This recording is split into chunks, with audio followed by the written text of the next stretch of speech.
Hi, I'm Stuart. Welcome to my YouTube channel, or welcome back. Thanks for viewing my video. This video I'm going to do a couple of tags. The first tag I'm going to do is the shelf respect tag. I was tagged in a video by Pat at Book Chat with Pat 8668. I'm just going to repeat what Pat said to properly credit the creator of this tag. This shelf respect tag. This tag was created by Richard at richard.historylit. There are 11 prompts to this tag.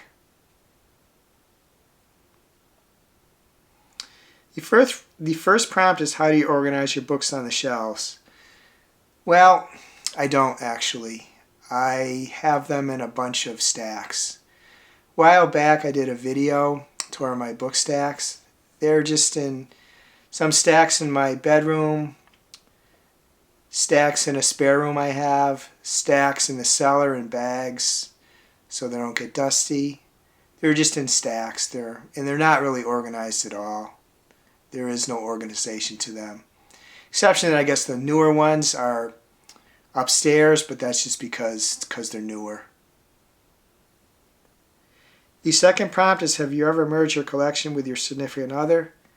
No, I have not. My collection has only been my own. The third prompt is, do you write your name under the price paid in your books? I don't do either. Back when I was in school, I did write my name in my course books and address probably, I think. I never wrote the price. I'm not quite sure why you would write the price you paid for a book, unless maybe you were considering reselling it and you wanted to have some baseline. You maybe didn't want to go too much below, or maybe you wanted to go a little above. But in my books now, my novels, books that I have, I don't write either of those in the book. The fourth prompt is, do you keep all the books you've read or only the most cherished? I don't keep that many books. Most of the books, after I read them, I donate them. At this time, I donate them to the library. They have a donation box, so it makes it very convenient donating them. The only ones I am likely to keep are special editions or autographed copies. It's not exactly because they're my most cherished, it's just because they're the most special. A book could be a 5-star book and an all-time favorite of mine, and if it's not a special edition or autographed, I'm probably going to donate it to the library. The fifth prompt is, does the style and quality of your bookshelves and our cases matter? As I said in the answer to prompt 1, I don't put books in bookshelves. I do have one bookshelf, and in that one there's CDs at this time. There's not books. I do hope that a spare room I have, that when I get it cleaned out and decluttered, that I will put some bookshelves in there. So that will maybe give me the option of maybe keeping some more books, or at least organize the ones I keep. But right now, none of my books are in bookshelves. And I have to say, I'm more a practical person. So style and quality, I would want it well made so it could hold the weight of the books. But beyond that, it's a practical concern of mine. The sixth prompt, did you have any gripes or complaints about bookcase construction? As I said in the previous prompt, they would just have to be strong enough to withhold the weight of books that I would insert in them. I wouldn't want stuff that I, fill it up with books and it starts tilting to one side. Even if it didn't fall over, I just wouldn't want that. It has to be solid in that sense. Strong enough to hold the books that I put there. The seventh prompt is, do you ever stack books horizontally? Yeah, as I said, pretty much all my books are now stacked horizontally. The eighth prompt is, what are your 5 favorite jackets or covers? I don't really have favorite covers because that kind of implies that there's books that I've had for a long time and I treasure them and all. And as I said, I don't collect books in that way. So what I did is I just looked and I picked 5 books. They're all pretty recent. They're just nice covers. Can't really say they're favorites. They're new. Favorites implies, as I said, you had something for a while. But these are just nice covers. The first is A Song to Drown Rivers by Anne Liang. It's a nice blue, gold, castle in the bottom. I think this is a nice cover. The little, artwork here. I don't know quite what you call this, but nice cover. Second is Your Brain on Art, How the Arts Transform Us by Susan Magnuson and Ivy Ross.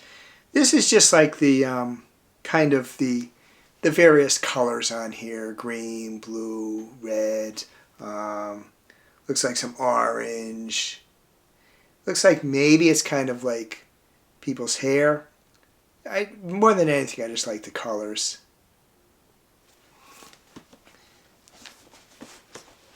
Third one is Oz, The Complete Collection, Volume 1 by L. Frank Baum. This is just a nice picture. There's a balloon, a castle, a kind of like a few houses down below, some forest.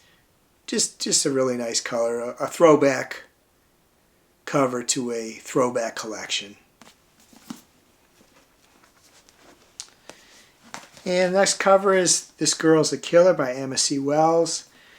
I just like the, there's like the red text and the kind of script text, the black background, the silhouette of the young woman, just like mostly just her hair and glasses, and red lips, red eyes.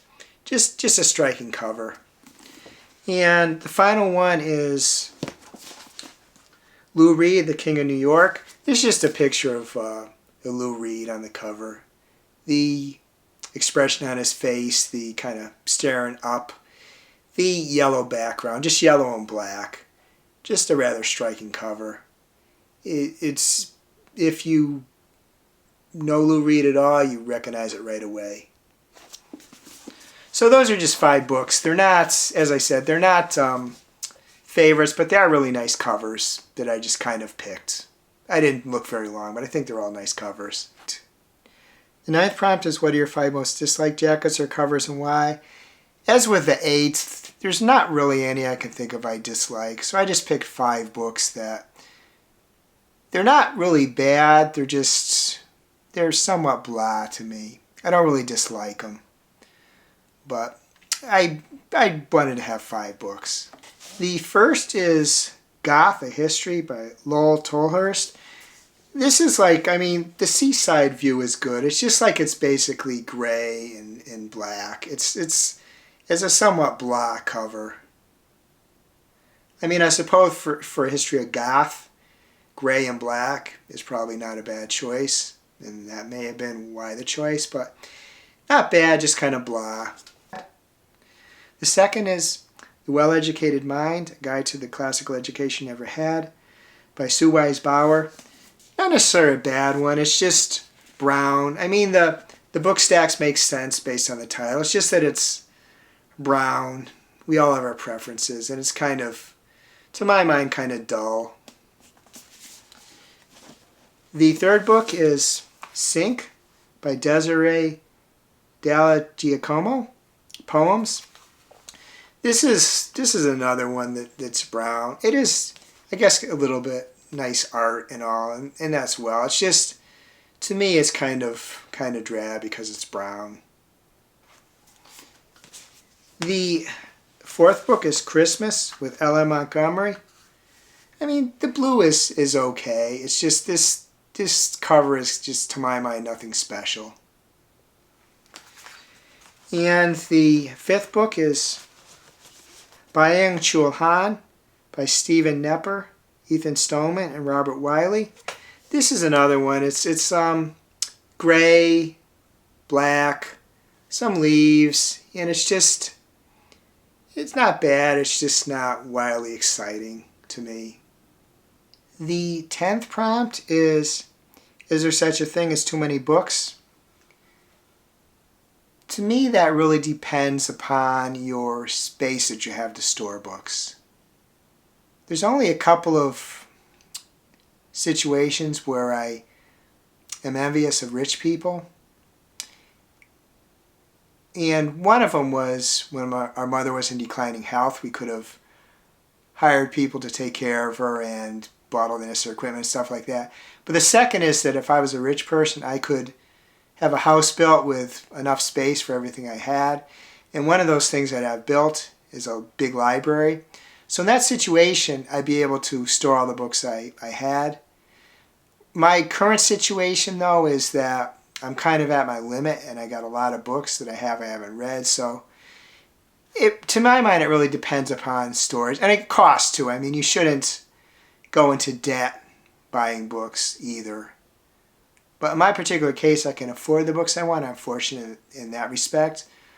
But I'm at my limits as far as storage. And I guess those two things, cost and storage space. I don't necessarily believe that you have to read every book you buy. As many have said, reading books and buying books are two different things. But you do have to be able to store them. So that's one of the roadblocks people might have. The 11th prompt is tag some others. I did try to look at the people that including this tag list that do a lot of tags, and I couldn't see that they had done this, besides Pat, who did in fact tag me. And before I give the list, I want to say anybody who's viewing this video, if you'd like to do this, please do so. Please do it in my comments in one or more of the prompts that you'd like, or do a video and tag me in that video so I can watch it. But I'm tagging these people. Nigel at Reading Ideas UZ9SK, John at Disquiet and Dragons LH3ZM, Nix at Nix Reads, Smitty at Book Smitten, Kayla V at Reading with Kayla V, Justin at Trumful Reads, Wayne at Milena Milano 8833, Fred at Read by Fred, Flossie at the Grape Jelly Library, Maeve at Maeve_ever_books, I at I Lie with 2 I's, Cliff at Cliff's Dark Gems, Nicole at Nicole's Bookish Nook, Kelly at Books I'm Not Reading, Jen at Literary Love 123, Renee at Beyond Books WT5IL, and Sue at Sue's Book Banter. Again, just if you want to. An interesting tag, and most of the answers aren't books, which is kind of interesting because most tags the answers are books, which is on BookTube channel. It makes sense, but interesting tag. If you like to do it, I know I'd like to look at your answers. The second tag I do is Your Answer Can't Be Books tag. I saw a video by Sue at Sue's Book Banter. Decided to do this tag. I'm just going to repeat what Sue said to properly credit the creators of this tag. This one was created a few years ago by @BookBuds, and I saw it over at Robert G. Reader Books-R3P. It sounded like a fun one to close the year on. Yes? I hope so. Please enjoy. If you haven't done this one and it sounds fun to you, please consider yourself tagged. Here are the questions. And there are 7 questions. What is something you own too many of other than books? Although I've donated many of them to the library, in addition to taking books, they take CDs. I collected way too many CDs over the years. Took up a lot of space, and when you have, say, CDs in your cellar for 30 years in a box, they're not really doing you any good. So I did donate many. I do the KonMari method, so I try to determine if they spark joy. But CDs is something I still have too many, even despite getting rid of lots and lots of them. The second question is, what is something you do for fun that's not reading a book? Anybody who watches my videos know that I do woobles. That's a hobby I picked up. I think it was in April of 2024, and I not losing steam at all. I still enjoy doing them. Now the thing I do, this is an on and off thing. It's kind of becoming on again as I play video games. So that's another hobby. Enjoy watching some sports, professional wrestling, women's basketball. So those are a few hobbies of mine. The third question is, what is something special or important in your nightstand that's not a book? I guess probably the most important thing on my nightstand that's not a book is Centrum Silver Men 50 Plus multivitamin I try to take every day. That's probably the most important thing. There's not too much else because there's a bunch of stacks of books there, so there's not a lot of space left. But this is an important thing nutritionally.